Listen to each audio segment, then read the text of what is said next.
left foot right above where the right is. Right foot up your chin. Yep, leave room for your left foot there. Now you see the foot there. Good.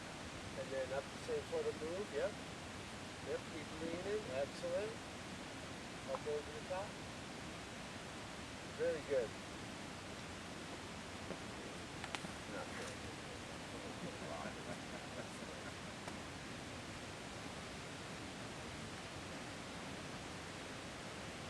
See, he is thinking with his feet good at it. And he doesn't like it. Spot.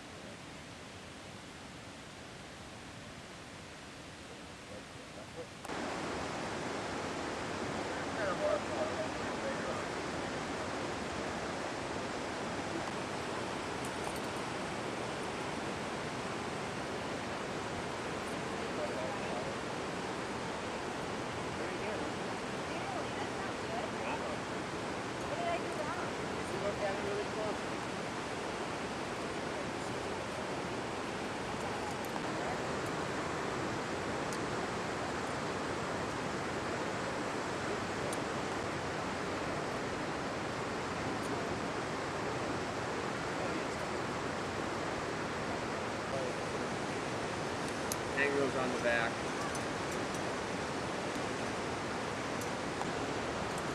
Hey, that over the head thing works. No such thing as a knot.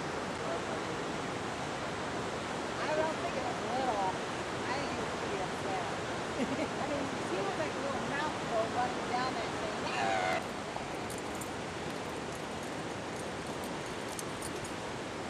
Okay, now in the running strand, have you drop off 3 more? Trust me. Yeah.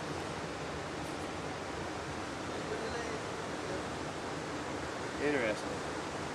Why are they designed to expand? Where would we put them? Shove them in a crack, pull out. Yeah, like that crack right behind us. There you go. Stand up, put your right foot here.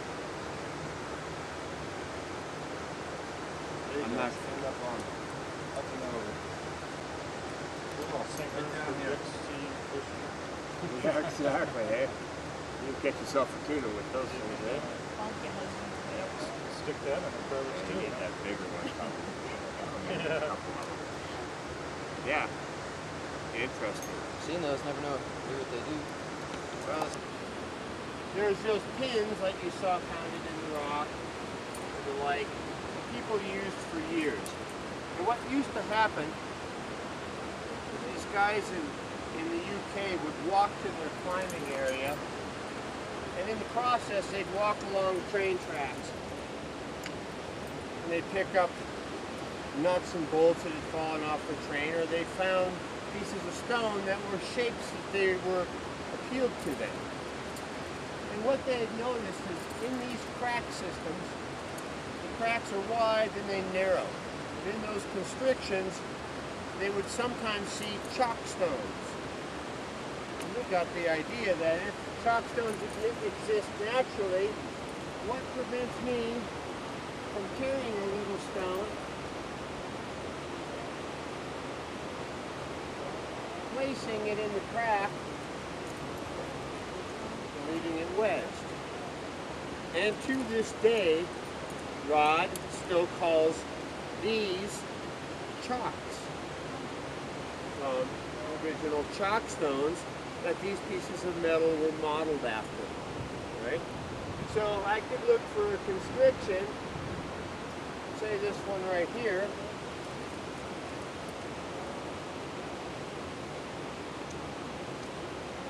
If I picked the right size one, it'd be even better. I'm going to use this one as a model for you to see how they work. If you were to pop this flake and see how loose it is, you wouldn't trust hardly anything. But that's what they look like when they're placed.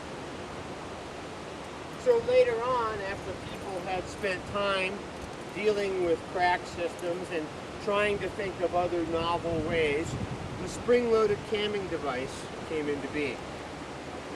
Previously called Friends, and Friends were the Kleenex of facial tissues. Well, Friends are a brand name. These are called Camelots.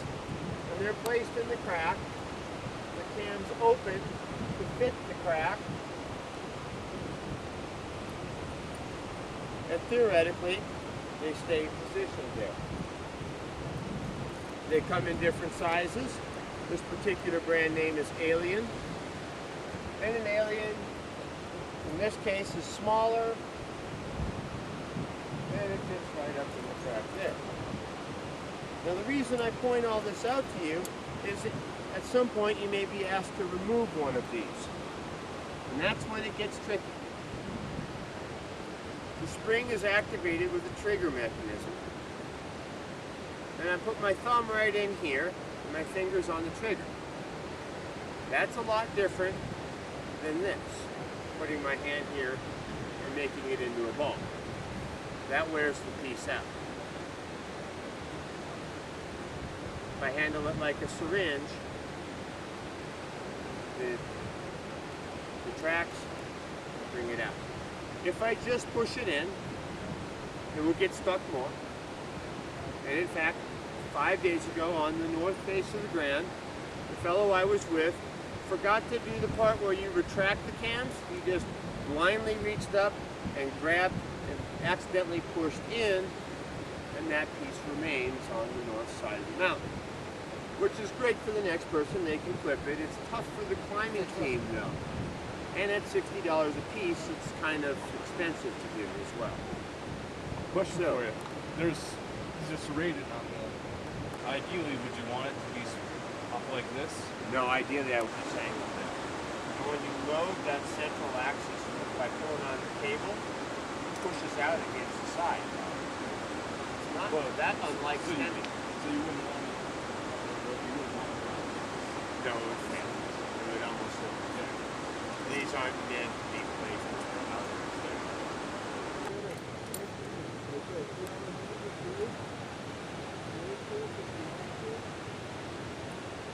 When we get to lunch, I'll hand out a couple of these and you all can practice this.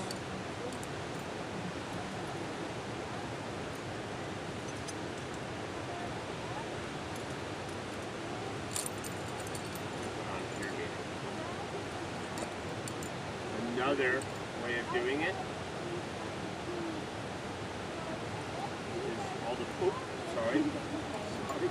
It's a variation on a binary search where I take the loop and I make it half as long by doubling it. Off the same way that it went on. Once you're comfortable with it, you can take it off. It's just a set of hand coils and stack them down. And then finally untie from the rope. And then when we come back, you're going back to your same spot, which really only means something for David because he's in the middle of the rope, so he wants to mark that middle somehow. How I would do it is like this. All right, go ahead. Thanks, you guys. There's an awful lot going on this morning.